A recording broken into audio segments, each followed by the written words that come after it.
నమస్కారం, జే న్యూస్ కు స్వాగతం. నేను యమున. వార్తల వివరాలు. విభజనపై మరో కమిటీ.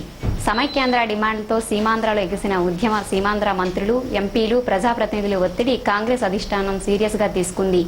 తెలంగాణ ఏర్పాటుకు సంబంధించిన వీరి అభ్యంతరాలను పరిశీలించేందుకు ఏకో అంటోని అధ్యక్షతన ఓ కమిటీ ఏర్పాటు చేసింది.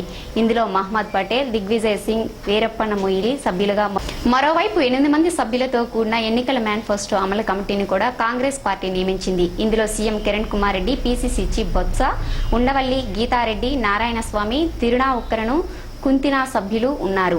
ఈ కమిటీ కూడా ఆంటోనీ నేతృత్వం వహించారు. అటు సమైక్యాంధ్ర కోసం 13 జిల్లాలలో ఉద్యమం 8 రోజులు చేరుకుంది.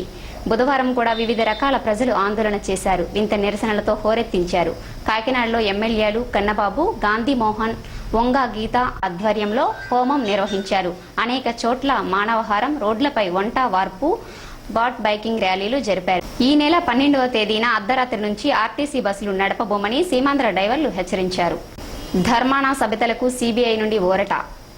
జగన్ అక్రమాస్తుల కేసులలో సీబీఐకు ఎదురు దెబ్బ తగిలింది. మాజీ మంత్రులు ధర్మాన, సబితలను తమ కస్టడీకి ఇవ్వాలని సీబీఐ మెమోను నాంపల్లి కోర్టు తోపిచ్చింది. మాజీ మంత్రులు ధర్మాన ప్రసాదరావు, సబితేంద్రారెడ్డిలకు సీబీఐ కోర్టు ఊరట లభించింది.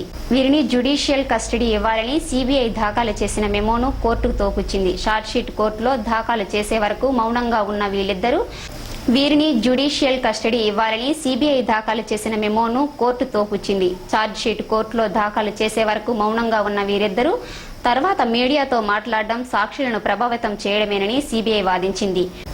సీబీఐ వాదనను ధర్మాన, సబిత తరపున న్యాయవాదులు తోపుచ్చారు. రాజీనామాలు చేయడానికి గల కారణాలు, ప్రజలకు చెప్పాల్సిన బాధ్యత తమ క్లయింట్పై ఉందని, ప్రజాస్వామ్యంలో మీడియాతో మాట్లాడే స్వేచ్ఛ రాజ్యాంగ ప్రతిపాదించిన హక్కు అని వాదించారు. మంత్రులుగా ఉన్నప్పుడే సాక్షులను ప్రభావితం చేయలేదని, వారి కస్టడీకి ఇవ్వాల్సిన అవసరం లేదని తెలిపారు. ఇప్పటికే ఇరు వర్గాల వాదనలు విన్న కోర్టు సీబీఐ వాదనను తోసిపుచ్చింది. మన దేశంలో ఔషధాలకు కొదవలేదని, సకల ఔషధాలకు నిలయమని డాక్టర్ బిఆర్ అంబేద్కర్ విశ్వవిద్యాలయ ఉపకులపతి ఆచార్య హెచ్ లజపతిరావు పేర్కొన్నారు. బుధవారం ఉదయం ప్రభుత్వ పురుష డిగ్రీ కళాశాలలో రజోత్సవ భవనంలో జీవన వైవిధ్యం మరియు ఔషధాల యొక్క పెంపకంపై నిర్వహించిన జాతీయ సదస్సుకు ఆయన ముఖ్య అతిథిగా పాల్గొన్నారు.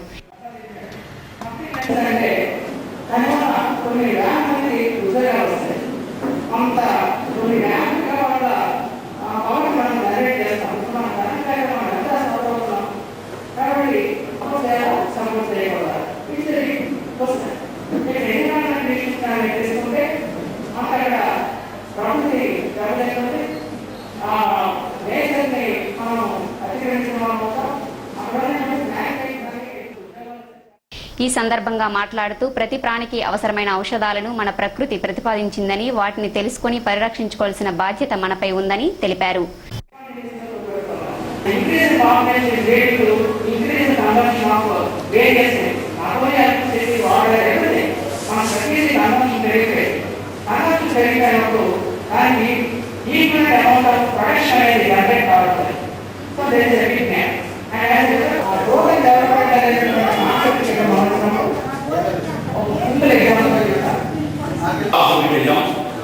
అందుకోసం రెమిడియల్ యాక్షన్ కోసం పెద్దగా భయపడతారు.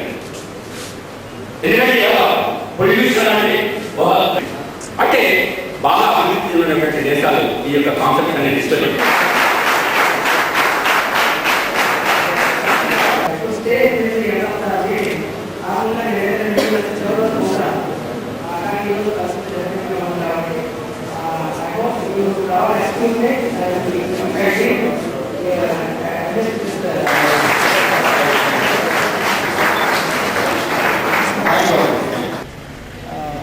ప్రధానంగా ప్రకృతి సిద్ధంగా మానవుడికి ప్రకృతి సిద్ధంగా లభించినటువంటి గొప్ప వృక్ష సంపదని మనం చేతులారా నాశనం చేసుకుంటున్నామేమో అనిపిస్తుంది.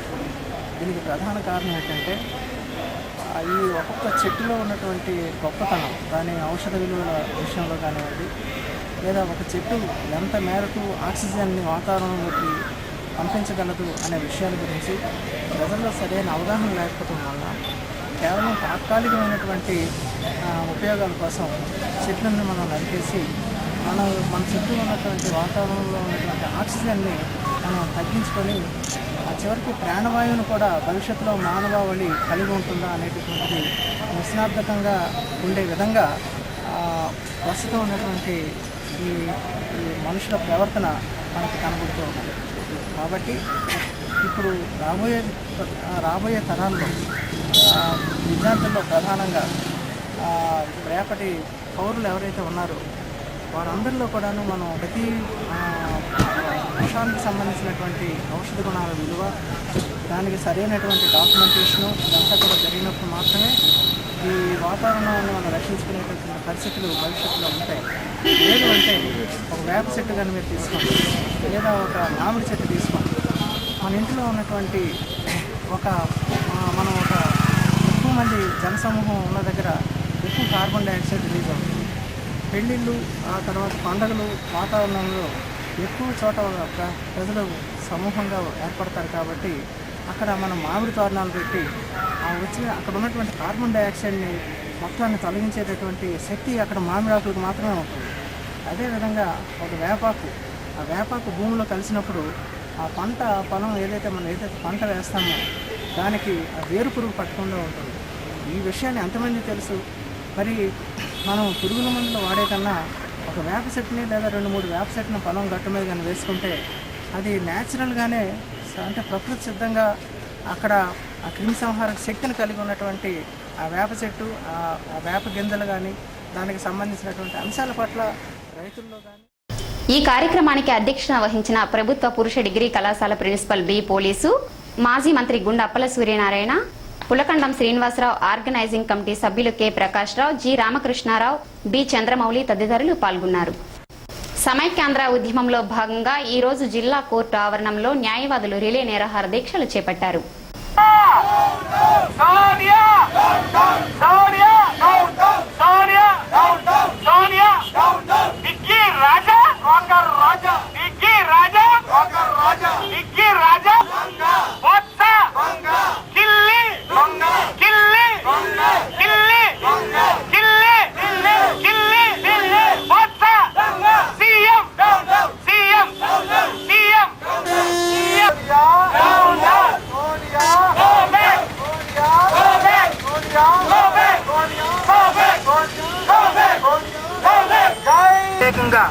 డిస్ట్రిక్ట్ బార్ అసోసియేషన్ వారు తలపెట్టినటువంటి నిరాహార దీక్షలో భాగంగా ఈరోజు 2వ రోజు చేస్తున్నాం. ఇందులో భాగంగా ఈరోజు సోనియా గాంధీ ప్రకటించినటువంటి వ్యతిరేక విధానం అనగా రాష్ట్రాన్ని 2 ముక్కలుగా విడదీయడానికి చూస్తున్నారు. ఇదంతా రాజకీయ లబ్ధి కోసం, రాజకీయ స్వార్థ ప్రకటించారని నేను అడుగుతున్నాను. ఎందుకంటే ఈరోజు సమైక్యంగా ఉండడానికి ఎంత లాభం ఉందో, విడిపోతే ఎంత నష్టం ఉందో అని చెప్పడానికి సీమాంధ్ర ప్రజలందరూ కూడా సిద్ధంగా ఉన్నారు. వాళ్ళ దగ్గర తగినటువంటి సమాచారం ఉంది. కానీ తెలంగాణను విడదీయడానికి కావలసినటువంటి సమాచారం వాళ్ళ దగ్గర లేదని నేను అంటున్నాను. ఈరోజు సోనియా గాంధీ గారిని అడుగుతున్నాను, మీరు ఏ ప్రాతిపదికన ఈ రాష్ట్రాన్ని విభజించారు? పరిపాలనా విధమైనటువంటి ఎటువంటి ఆటంకాలు లేవు, భాషాపరమైనటువంటి ఆటంకాలు లేవు, మరియు ప్రజల మధ్య కూడా వ్యతిరేక భావాలు లేవు. ఈరోజు తెలంగాణ ప్రజలు కానీ, ఈరోజు ఉత్తరాంధ్ర ప్రజలు కానీ అందరూ కూడా సమైక్యంగా ఉండాలని కోరుతున్న తరుణంలో ఈరోజు ఓన్లీ రాజకీయ లబ్ధి కోసం ఈ రాష్ట్రాన్ని విడదీయడానికి పూనుకున్నారు. అందుకే ఈరోజు ఉవ్వెత్తున ఈ సమైక్యాంధ్ర ఉద్యమం లేచింది. ఇందులో ఎవరు కూడా ప్రేరేపించలేదు, అందరూ కూడా స్వచ్ఛందంగా పాల్గొన్నారు. 2 మరియు ఈ చెప్పదలుచుకున్నది ఏంటంటే, ఇక్కడ ఈ సమైక్యాంధ్ర ఉద్యమంలో అందరూ కూడా వర్గ విభేదం లేకుండా స్వచ్ఛందంగా ఈ ఉద్యమంలో పాల్గొన్నారు. మరియు ఈ తాలూకా ఆకాంక్షని, సమైక్యంగా ఉంచాలనే ఆకాంక్షని ఢిల్లీ వరకు కూడా తెలియజేయాలని ఈ శిబిరాన్ని ఈ జిల్లా బార్ అసోసియేషన్ చేపట్టింది. కనుక చాలామంది ఈ శిబిరానికి కూడా వచ్చి మద్దతు పలికారు. ఇలాగ ఎన్ని రోజులైనా ఈ శిబిరాన్ని కొనసాగిస్తాం. సమైక్యాంధ్ర అని ప్రకటించేంత వరకు కూడా ఈ ఉద్యమాన్ని కొనసాగిస్తామనేసి జిల్లా బార్ అసోసియేషన్ తరఫున నేను తెలియజేస్తున్నాను.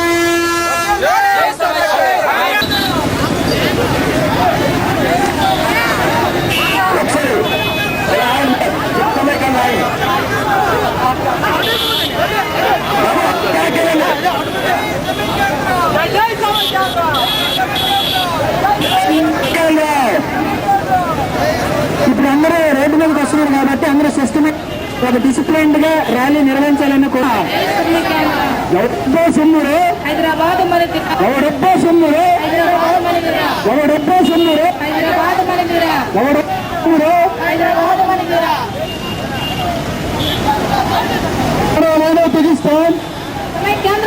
ఎవరొబ్బో పాకిస్తాన్ పాకిస్తాన్ జై సమైక్యాంధ్ర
చేస్తాము. కేంద్ర ప్రభుత్వం తన ప్రకటనని వెనక్కి తీసుకున్నంత వరకు కూడా ఎంతటి త్యాగానికైనా వెళ్ళి రాష్ట్రం సమైక్యంగా ఉండడానికి ఉద్యోగులంతా కూడా విద్యుత్లో పోరాడతామని మీ తాలూకా మీడియా ద్వారా ప్రభుత్వానికి మేము హెచ్చరిస్తున్నాం. కాబట్టి కేంద్ర ప్రభుత్వం గమనించి తను తీసుకున్న ప్రకటనను రద్దు చేయాలని ఈ ప్రెస్ ద్వారా డిమాండ్ చేస్తున్నాం. మరి ఈ తాలూకా ఉద్యమ కార్యక్రమాలన్నీ కూడా మేము ప్రెస్లకి మరి అలాగే ఎస్పీ గారికి కలెక్టర్ గారికి మెమరాండం ఇవ్వడం జరిగింది. రేపు మరి విద్యుత్ ఉద్యోగులంతా కూడా బైక్ ర్యాలీ తీస్తాం. ఎల్లుండి మన తాలూకా హైవేస్ మీద రాస్తారోకో చేస్తాం. మరి 11వ తారీఖు తర్వాత మరి ఎన్జిఓస్ తాలూకా జేఎస్తో మాట్లాడి మా పెద్దలు వాళ్ళు ఇచ్చిన కార్యాచరణ మేరకు రేపు ఏ విధమైన తాలూకా సాంకేతికాలు వస్తే అవే భవిష్యత్ కార్యక్రమాన్ని గుర్తించుకొని ఎంత త్యాగానికైనా వెళ్ళి జీతాలైనా పోయి రాష్ట్ర సమైక్యంగా ఉండడానికి కష్టపడతామని మీకు ప్రెస్ ముఖం ద్వారా అందరికి కూడా ప్రజలకి ప్రభుత్వానికి తెలియజేస్తున్నాం. Thank you to all. సమయాన్ని అందరము ఉపగంటంతో ఖండిస్తూ మేము దేనికైనా సిద్ధమంటూ ఉద్యోగులందరూ ఏకమయ్యి 5 జిల్లాలకు సంబంధించి ఫామ్ చేసి జిల్లాల వారీగా కూడా చేస్తున్నాము. తర్వాత ఇప్పుడు ఎన్జిఓస్తో పాటు అవసరమైతే 12వ తారీఖు నుంచి వాళ్ళు తీసుకున్న నిర్ణయంతో పాటు మేము కూడా అవసరమైతే ఏకీభవించి దేనికైనా మేము సిద్ధంగా ఉన్నాము. ఈ 12వ తారీఖు నుంచి అవసరమైతే నిరవధిక సమ్మె చేయడానికి. ఈ వార్తలు ఇంతటితో సమాప్తం. రేపు ఉదయం 8 గంటలకు ప్రసారమయ్యే జే న్యూస్లో కలుసుకుందాం. అంతవరకు సెలవు. నమస్కారం. ప్రతి దృశ్యం ప్రజాపక్షం.